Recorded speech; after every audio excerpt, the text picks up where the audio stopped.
Hello dear students, welcome to this session of ICT virtual classroom. मेरा नाम है Rajesh Chamola, teacher science ICT virtual classroom Dehradun से। और आज के सेशन में हम लोग बात करने वाले हैं क्लास 10th साइंस के चैप्टर नंबर 1, जिसको हम लोग अपनी पिछली क्लासेस से स्टार्ट कर चुके हैं। केमिकल रिएक्शंस एंड इक्वेशन, रासायनिक अभिक्रियाएं एवं समीकरण। अपनी पिछली क्लासेस में इस चैप्टर से रिलेटेड कुछ इंपॉर्टेंट टॉपिक्स को हम लोग देख चुके हैं, समझ चुके हैं, जिसमें कि हमने रासायनिक अभिक्रियाओं को संतुलित करना, रासायनिक समीकरण को संतुलित करना, यानी बैलेंसिंग केमिकल इक्वेशन एक बहुत इंपॉर्टेंट पार्ट बन के आ जाता है। तो इसमें जो भी हमने अभिक्रियाएं समीकरण संतुलित करी होंगी, ये आपके बोर्ड एग्जाम के पॉइंट ऑफ व्यू से इंपॉर्टेंट रहने वाला है। आज की क्लास में हम क्या बात करेंगे? आज की क्लास में हम अपने पिछले टॉपिक को कंटिन्यू करेंगे। बच्चों, हमने पिछले टॉपिक में पढ़ा था रासायनिक अभिक्रियाओं के प्रकार, यानी टाइप्स ऑफ केमिकल रिएक्शन। तो उसमें पहले प्रकार की जो रासायनिक अभिक्रिया है, जिसका नाम है संयोजन अभिक्रिया यानी कॉम्बिनेशन रिएक्शन, उसको हम लोग अच्छे तरीके से पढ़ चुके हैं। अब आज की डेट में हम दूसरे नंबर की अभिक्रिया वियोजन अभिक्रिया यानी डीकंपोजिशन रिएक्शन और उसके उदाहरण समझेंगे। संयोजन अभिक्रिया को मैं आपको और एक्सप्लेन करूंगा। और बच्चों, एक बात मैं फिर से आपको कहना चाहता हूं कि केमिस्ट्री में आपको अराउंड 20 के अराउंड आपको अभिक्रियाएं याद रखनी है, सिर्फ उससे ज्यादा नहीं रखनी है, ठीक है। और इन 20 के अराउंड जो अभिक्रियाएं होंगी, इसमें आपका पूरा केमिस्ट्री का पोर्शन अच्छे से कवर अप हो जाएगा। तो अभी फिलहाल के लिए आप इसको बर्डन मत समझिए, इसको आप ये समझिए कि आपको इस चीज के लिए तैयार रहना। आगे आने वाली क्लासेस में आपको बहुत सारी अभिक्रियाएं एक साथ सीखनी होगी। तो अभी आप सिर्फ छोटे से नंबर से शुरू कीजिए। जब आपको ये चीजें समझ में आने लगेंगी तो आगे की क्लास में आपको केमिस्ट्री आसान लगने लगेगी। तो चलिए स्टूडेंट्स, मैं उम्मीद करता हूं आप सबके सब फिट, फाइन एंड हेल्दी होंगे एंड बिल्कुल रेडी होंगे क्लास के लिए, और अपने साथ कॉपी और पेन लेकर जुड़ चुके होंगे। चलिए आगे की बातों को सीखने समझने के लिए हम लोग चलते हैं स्मार्ट बोर्ड की स्क्रीन पर। होगा तो हम कहेंगे कि उसमें रासायनिक अभिक्रिया हुई है। नेक्स्ट हमने एक रासायनिक अभिक्रिया को लिखा था और उसको हमने पहले तो समीकरण, शब्द समीकरण के रूप में, और फिर उसके बाद वास्तविक समीकरण के रूप में हमने लिखा था। मैंने आपको यहाँ पर एक बात बताई थी बच्चों, जो कि बहुत इंपॉर्टेंट बात है, वो ये कि इस तीर के दाईं यानी लेफ्ट हैंड साइड, बाईं तरफ के जो तत्व होते हैं उनको हम अभिकारक कहते हैं, और जो दाईं तरफ यानी राइट हैंड साइड के जो सब्सटेंस होता है, पदार्थ होता है, उसको हम उत्पाद कहते हैं यानी प्रोडक्ट कहते हैं। आप इस बात को अपने दिमाग में रखेंगे। चलिए आज कुछ और इसी समीकरण को पहले हम आगे संतुलित करने के लिए चलते हैं, और फिर हम आगे की क्लास में आगे क्या बात करने वाले हैं। आज पहले टॉपिक को मैं नोट डाउन कर लेता हूं। रासायनिक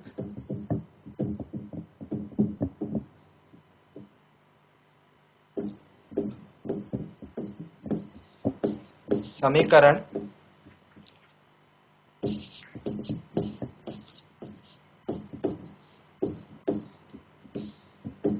संतुलित करना, हमको आज की क्लास में ये चीज सीखनी है, यानी बैलेंसिंग केमिकल इक्वेशन।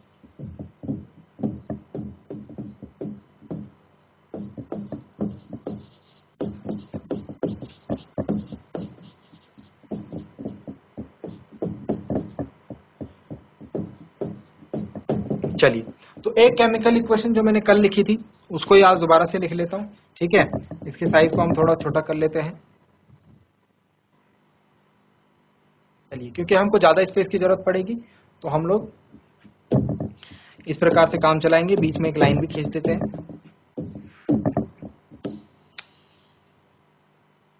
ठीक है।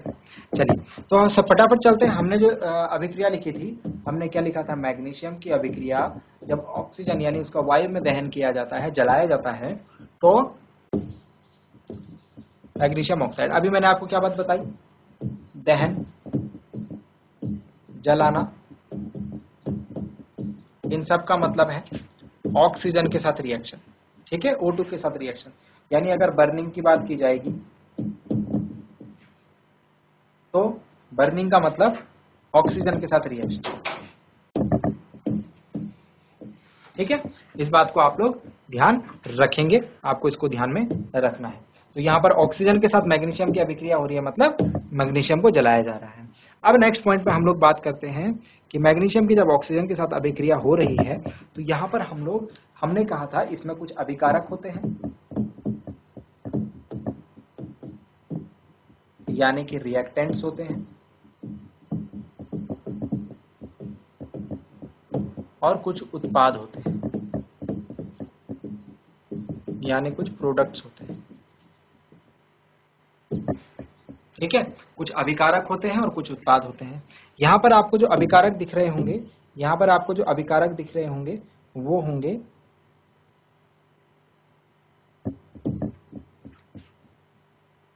मैग्नीशियम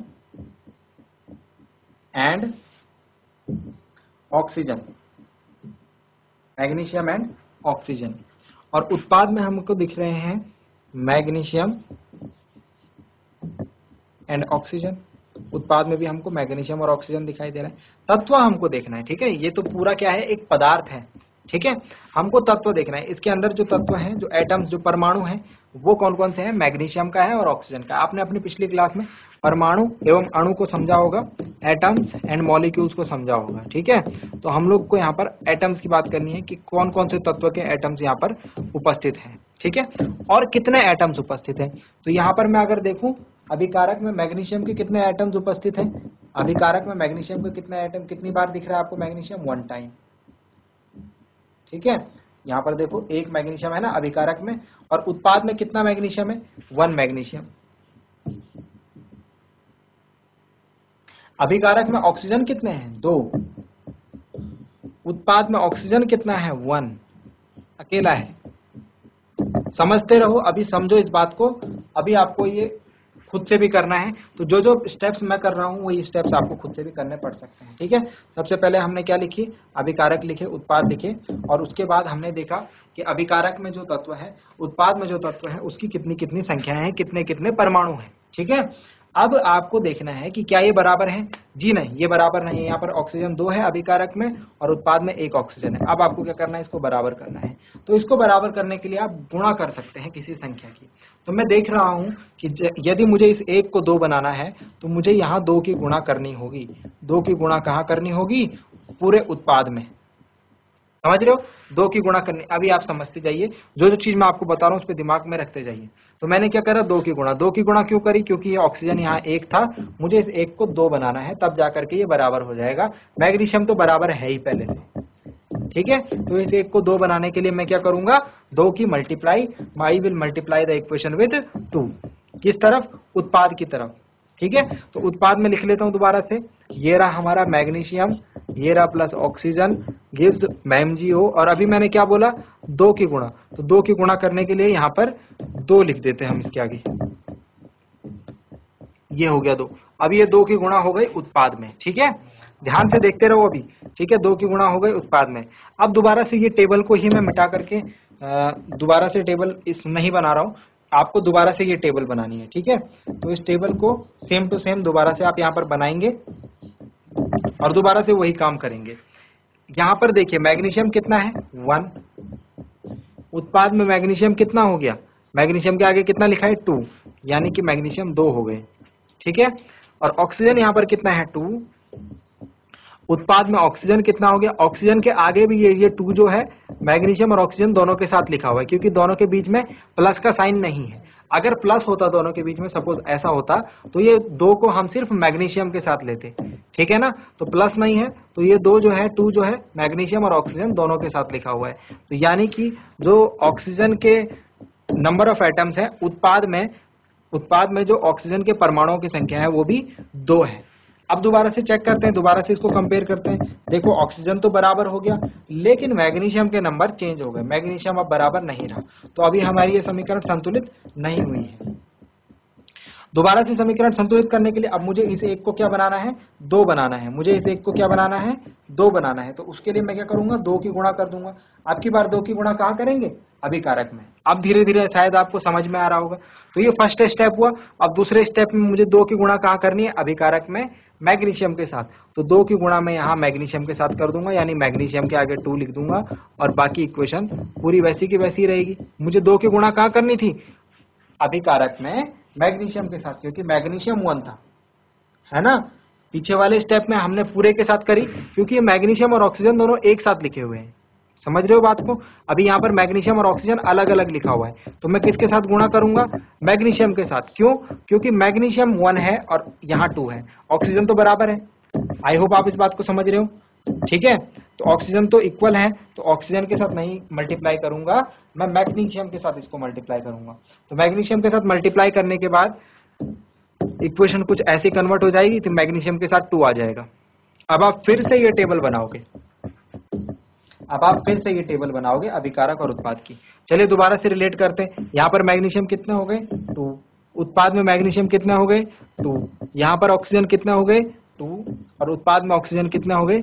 2 1 2। अब जो है सभी चीजें जो है बैलेंस्ड है, यानी कि मैग्नीशियम और ऑक्सीजन की संख्या जितनी अभिकारक में है उतनी ही उत्पाद में भी है, यानी कि जितने परमाणु हमारे पास अभिकारक में हैं उतने ही परमाणु उत्पाद में हैं, यानी कि इस समीकरण को हम कहेंगे, यह समीकरण एक संतुलित रासायनिक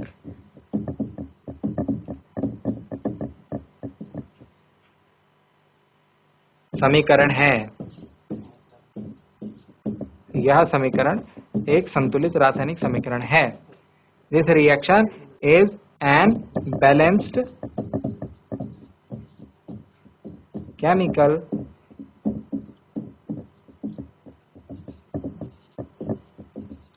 इक्वेशन। ठीक है, तो अब जरा ध्यान दीजिए, मैं इसको हाईलाइट कर लेता हूं। यहां पर ये रहा, हमारे पास पहले समीकरण क्या थी? पहले हमारे पास ये समीकरण थी, magnesium plus oxygen gives magnesium oxide. और अभी हमारे पास क्या समीकरण रही? 2 magnesium plus oxygen gives 2 magnesium oxide. यानी कि इस समीकरण और इस समीकरण में क्या अंतर है? ये वाली जो समीकरण है बच्चों, ये असंतुलित है, और ये वाली समीकरण जो है बच्चों, ये संतुलित है। असंतुलित को संतुलित हमने किस प्रकार से किया? अभी मैंने आपके सामने दिखाया, आपके सामने ही मैंने इसको संतुलित करा। आपको भी क्या करना है? इसी प्रकार से जो असंतुलित रासायनिक समीकरण हैं उनको संतुलित करना होगा। एग्जाम में, परीक्षा में आपको एग्जाम में संतुलित रासायनिक समीकरण ही लिख के आनी है सारी की सारी। ठीक है, चाहे आप जो भी एग्जाम्पल देते हो, कुछ भी क्वेश्चन करते हो, कोई भी समीकरण आपके पास आती है केमिस्ट्री में, उसको आपको संतुलित करके ही लिखना है, बैलेंस करके ही लिखना है। आई होप आप ये बात समझ पाए होंगे। चलिए अब इसका नेक्स्ट एग्जाम्पल करते हैं। ये तो आसान था, इसके बाद एक और एग्जाम्पल आप लोगों की प्रैक्टिस के लिए आप लोग मेरे साथ कर सकते हैं। चलिए नंबर 2 एग्जाम्पल लेते हैं इसका।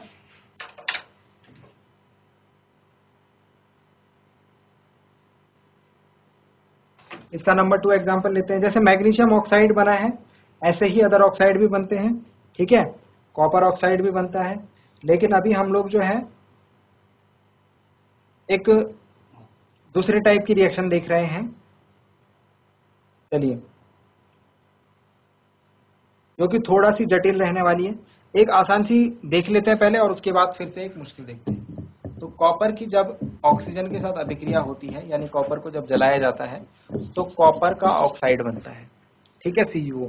यह अभिक्रिया कुछ उसी प्रकार से सिमिलर है।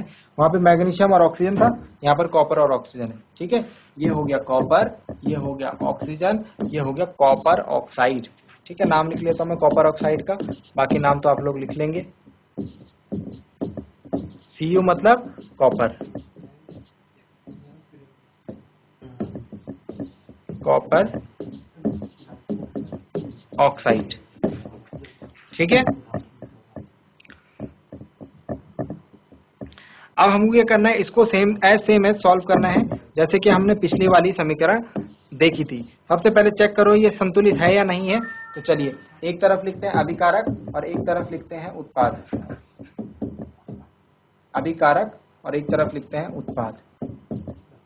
एक तरफ लिखा हमने रिएक्टेंट और एक तरफ हमने लिखे प्रोडक्ट। ठीक है, चलिए बीच में लाइन खींच देते हैं और दोबारा से वही काम। हम लोग देखते हैं कि अभिकारक हमारे पास कौन कौन से, कॉपर है और ऑक्सीजन है। उत्पाद में भी हमारे पास क्या है? कॉपर है और ऑक्सीजन है। कॉपर कितने हैं अभिकारक में? कॉपर में देख रहा हूं यहाँ पर 1 है, ये रहा अभिकारक। इधर वाले अभिकारक होते हैं, इधर वाले उत्पाद होते हैं, पता है ना आपको? तीर के इस तरफ अभिकारक, तीर के इस तरफ उत्पाद होते हैं। ठीक है, ये बात तो मैंने आपको बता रखी है। अब देखो अभिकारक में कितने कॉपर है, अभिकारक में 1 कॉपर है।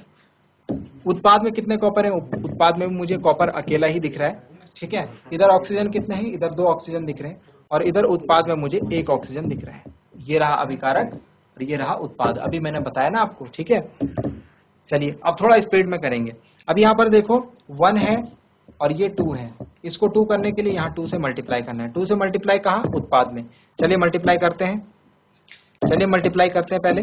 तो मल्टीप्लाई करेंगे तो हमारे पास इक्वेशन है copper plus oxygen gives copper oxide. ये थी हमारे पास इक्वेशन। हमको क्या करना है, 2 की गुणा करनी है। 2 की गुणा कहाँ करनी है, 2 की गुणा उत्पाद में करनी है। तो चलिए 2 की गुणा यहाँ उत्पाद में, तो एक ही उत्पाद हमको दिख रहा है, उस पर हमने 2 की गुणा कर दी। अब दोबारा से आप टेबल बनाएंगे, दोबारा से टेबल बनाएंगे अभिकारक और उत्पाद की। मैं उसी टेबल में एडिटिंग कर रहा हूँ, लेकिन आप दोबारा टेबल बनाइए। ठीक है, प्रैक्टिस करने के लिए दोबारा से काउंट करते हैं। कॉपर इधर 1 है, इधर कॉपर अकेला है, लेकिन इधर कॉपर के साथ मुझे 2 दिख रहा है, मतलब कॉपर 2 हो गए। इधर ऑक्सीजन 2 है और इधर ऑक्सीजन के साथ मुझे 2 दिख रहा है, मतलब ऑक्सीजन 2 हो गए। ठीक है, इस 2 का कॉन्सेप्ट ध्यान दीजिए। ये 2 जो है आगे लिखा है, ये 2 जो है आगे लिखा है, और कॉपर और ऑक्सीजन दोनों साथ में लिखे हैं, मतलब ये 2 कॉपर के साथ भी है, ऑक्सीजन के साथ भी है। ठीक है, इस बात को ऐसे समझना, इसमें कंफ्यूज मत रहना कि ये 2 जो है कॉपर के साथ लिखा है, हमने सिर्फ कॉपर के साथ मल्टीप्लाई कराई थी। ठीक है, 2CuO। ठीक है, अब जरा ध्यान दो कि ऑक्सीजन तो हमारा बैलेंस हो गया है, बट कॉपर यहाँ पर 2 है और यहाँ पर 1 है। ठीक है, अब कॉपर को बैलेंस करने के लिए फिर से क्या करेंगे, अगेन हम 2 की मल्टीप्लाई करेंगे। हम लोग क्या करेंगे, 2 की मल्टीप्लाई करेंगे कहाँ, अभिकारक में। किसके साथ, कॉपर के साथ। अभिकारक हमारे पास 2 है ना, 1 कॉपर है अभिकारक और 1 ऑक्सीजन है, तो मैं 2 की गुणा कहाँ करूंगा, कॉपर के साथ, क्योंकि कॉपर हमारा बैलेंस नहीं है। ठीक है, समझ रहे होंगे बात को। तो चलिए 2 की गुणा करते हैं। 2 की गुणा करने के बाद इक्वेशन हमारे पास है copper plus oxygen gives 2CuO। अब ये क्या बन जाएगी, 2 कॉपर। ठीक है, 2 की गुणा कर दी हमने, तो 2 कॉपर हो गया। चलिए अब दोबारा से चेक करते हैं, दोबारा से इसको देखते हैं कि अभी हमारे पास कितने परमाणु उपलब्ध हुए। तो कॉपर के यहाँ पर 2 हो चुके हैं और उत्पाद में 2 है हमारे पास। ऑक्सीजन के यहाँ पर 2 है अभिकारक में, और उत्पाद में भी हमारे पास 2 है। ठीक है, यानी कि समीकरण जो है संतुलित हो चुकी है। तो रासायनिक समीकरण जो है संतुलित वाली कौन सी होगी, संतुलित वाली समीकरण ये है, बैलेंस्ड केमिकल इक्वेशन। ठीक है, तो 2 इक्वेशन जो है हमारे पास वो हमने सॉल्व करी अभी अभी। तो आपको इसी तरीके से सारी इक्वेशंस जो है सॉल्व करनी है। चलिए तीसरा एग्जांपल, आज हम लोग कुछ एग्जांपल्स ऐसे ही करेंगे। थर्ड एग्जांपल में लेके आया हूं आपके लिए, ये थोड़ा सा मुश्किल है, बट जिसने बात सुनी होगी, जिसने बात समझी होगी, वो कर पाएगा। ठीक है, तो जिंक Zn, मैं अभी लिख ले रहा हूं नीचे, जिंक प्लस सल्फ्यूरिक अम्ल से हमको मिलता है जिंक सल्फेट प्लस हाइड्रोजन। ठीक है, अब इसको लिख लेते हैं, इनके नाम लिख लेते हैं। देखो नाम लिखना बहुत जरूरी है। ये है जिंक, इंग्लिश में लिख रहा हूँ नाम। ठीक है, हिंदी और इंग्लिश दोनों में एक तरीके के नाम होंगे। जिंक, यह है सल्फ्यूरिक अम्ल, सल्फ्यूरिक अम्ल यानी सल्फ्यूरिक एसिड। अम्ल को इंग्लिश में क्या बोलते हैं, एसिड। ये हो गया zinc sulphate, zinc sulphate, Hindi में भी इसे जिंक सल्फेट ही बोलते हैं। और ये हो गया हाइड्रोजन। ठीक हो गया, अब इसको थोड़ा छोटा कर लेते हैं। ये हो गई हमारी समीकरण। ठीक है, सबसे पहले इसको टेस्ट करते हैं, ये संतुलित है या नहीं है, ये संतुलित है या नहीं है। तो संतुलित है या नहीं है, उसके लिए क्या करेंगे, एक तरफ लिखेंगे अभिकारक यानी रिएक्टेंट और दूसरी तरफ लिखेंगे उत्पाद। ठीक है, एक तरफ हमने लिखे अभिकारक और दूसरी तरफ लिखे उत्पाद, और उसके बाद ये हमने बना दी एक टेबल, और टेबल में हमने नोट डाउन करने हैं अभिकारक में कौन कौन से परमाणु है, कौन कौन से तत्व हैं। तो जिंक है, जिंक दिख रहा है मुझे, हाइड्रोजन दिख रहा है मुझे, सल्फर दिख रहा है मुझे, और ऑक्सीजन दिख रहा है मुझे, ठीक है। और इस तरफ मुझे क्या क्या दिख रहा है, जिंक दिख रहा है, वही इस तरफ भी दिखेंगे, हाइड्रोजन, सल्फर और ऑक्सीजन। जो अभिकारक में होंगे वही उत्पाद में भी होंगे, ठीक है। इतनी बात तो आपको पता ही है। ये एक नियम भी है, ठीक है, ये एक नियम के अनुसार होता है और वो नियम मैं चाहता हूं कि आप लोग ढूंढें। जिंक, हाइड्रोजन, सल्फर और ऑक्सीजन। अब आप ध्यान रखना, ये SO4 जो है बच्चों, ये SO4 जो है एक आयन है, SO4 जो है एक आयन है जिसको हम सल्फेट आयन बोलते हैं और जिसको हम ऐसे रिप्रेजेंट करते हैं। आपने क्लास 9th में पढ़े होंगे बहुपरमाणुक आयन, बहुपरमाणुक आयन। तो ये एक बहुपरमाणुक आयन है। बहुपरमाणुक आयन आपको याद रहना चाहिए, सल्फेट हो गया, इसके अलावा NO3 हो गया, नाइट्रेट हो गया, ठीक है, और काफी सारे, ठीक है। तो ये सभी क्या है, आयन है, आपको इनको ध्यान रखना है। इनको आपको अलग अलग नहीं लिखना है, बहुपरमाणुक आयन जो होंगे उनको आपको एक साथ लिखना है। सॉरी, मैंने यहाँ पे आयन लिखा था, आयन है वो, ठीक है। चलिए, तो यहाँ पर पहले मैं इसको ठीक कर लेता हूं। Zinc plus H2SO4 ZnSO4 plus H2। चलिए गिनना शुरू करते हैं। अभिकारक में कितने जिंक है हमारे पास, अभिकारक में कितने जिंक है हमारे पास, 1। उत्पाद में कितने जिंक दिख रहे हैं, 1। हाइड्रोजन कितना दिख रहा है अभिकारक में, 2। उत्पाद में कितना हाइड्रोजन दिख रहे हैं, 2। H2 लिखा है ना, मतलब 2, दोनों तरफ H2 लिखा है। SO4 यहाँ कितनी बार दिख रहा है, 1 बार। SO4 यहाँ कितनी बार दिख रहा है, 1 बार। मतलब यहाँ सब कुछ बराबर है, जिंक भी बराबर है, H भी बराबर है, SO4 भी बराबर है। यानी कि इस समीकरण में हमको कुछ काम नहीं करना पड़ा। यह समीकरण जो है एक संतुलित रासायनिक समीकरण है, बैलेंस्ड केमिकल इक्वेशन है।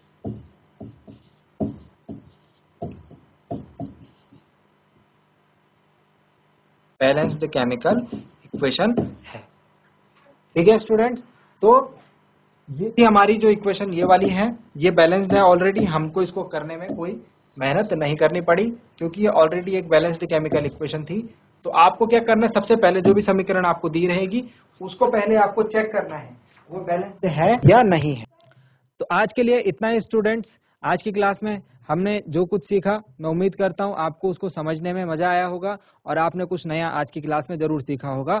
इसके साथ ही आप उसे घर में जाकर एक बार रिवाइज जरूर करेंगे। अगली क्लास में हम लोग एक नए और इंटरेस्टिंग टॉपिक के साथ मिलेंगे स्टूडेंट्स।